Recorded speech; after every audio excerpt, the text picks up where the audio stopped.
Sorry about that. I think what I really want to draw your attention to now, we're having some technology issues, but here's the dangerous idea and the mistakes that I made in my understanding previously about Richter scale.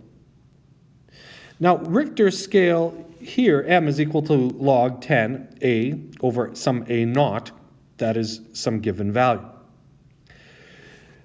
But here, I'm going to introduce you to the idea. As m goes up by 1, what does the value of a over a naught go up by? Well, each time that m increases by 1, the Richter scale increases by 1, the energy in that earthquake actually goes up by a factor of 10. So, if you have a 4 earthquake, a 5 Richter scale earthquake is 10 times more powerful. Comparing a 4 earthquake to a magnitude 6 earthquake, that's 100 times more energy. If you go from a 4 earthquake to a 7, that increases by a factor of 10 3 times, that's 1,000 times more energy. But if you go from a 4 to a 9, the energy released in a 9 is 100,000 times more powerful, right? It's an order of magnitude 5 times greater than 4. Really, really interesting stuff. So what is the highest exponent that you could have, m, for an earthquake? Well, it's really unlimited. So just because there hasn't been an earthquake of magnitude 10 yet is not stopping it from happening, okay?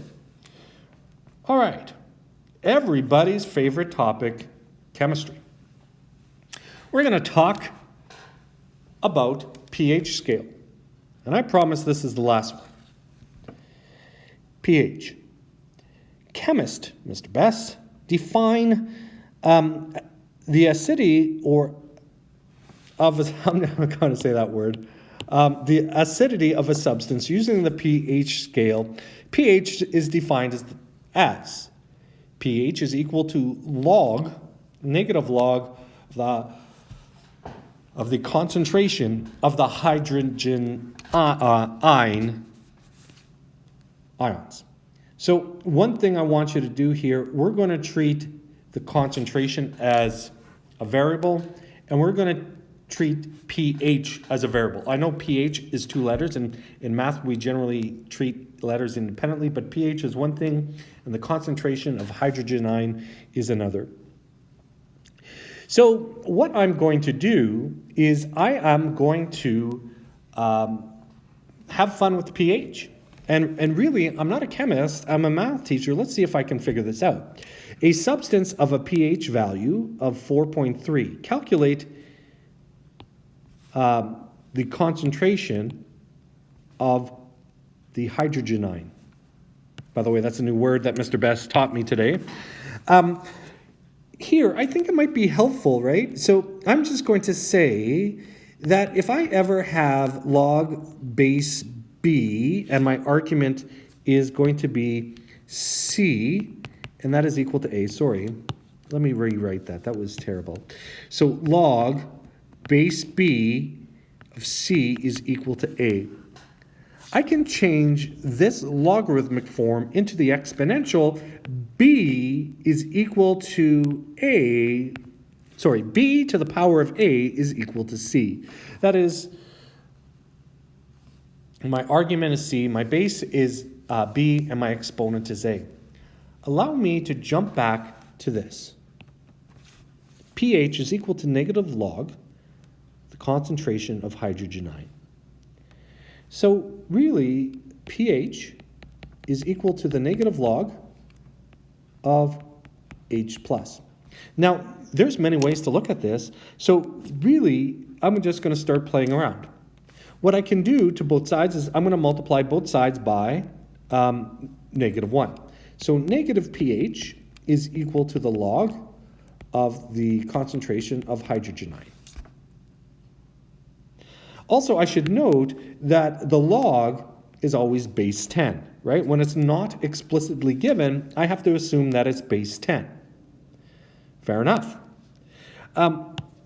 Earlier, I said I don't like it when my log's on the right-hand side. I just change it like this so it's more pleasing to my eye, and I know what's more going on here. All right, here we are. I am going to change the pH, like I would like to get my argument, the concentration of hydrogen 9 isolated by itself. What I could do is I could change this logarithmic form into the exponential form. So using these ideas here, I have base 10, my exponent is negative pH, and that is going to be equal to the concentration of my hydrogen 9.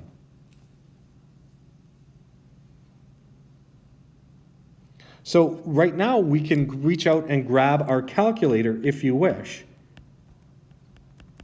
And that would give you your concentration of hydrogen 9. Here we are. So I can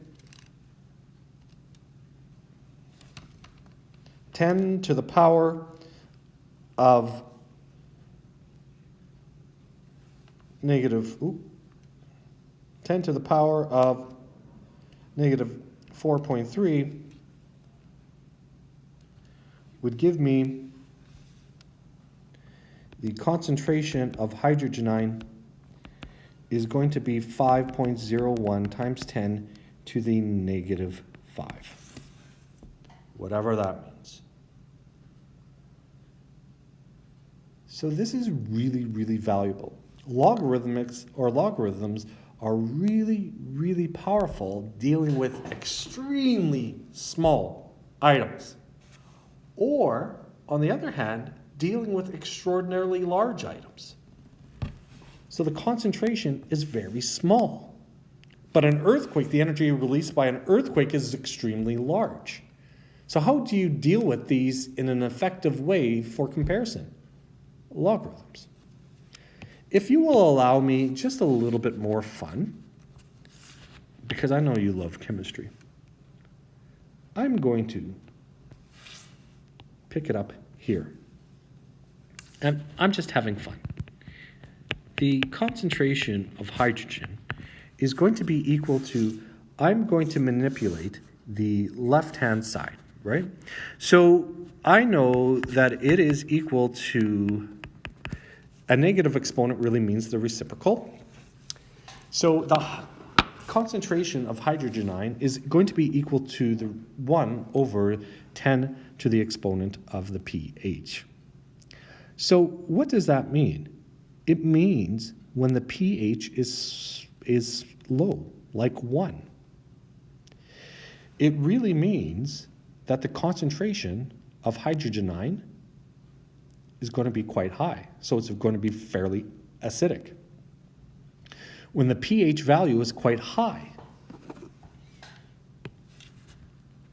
like 8, what does that do? It's 1 over 10 to the power of 8, right? So that means that there's 1 over 10 to the power of 8.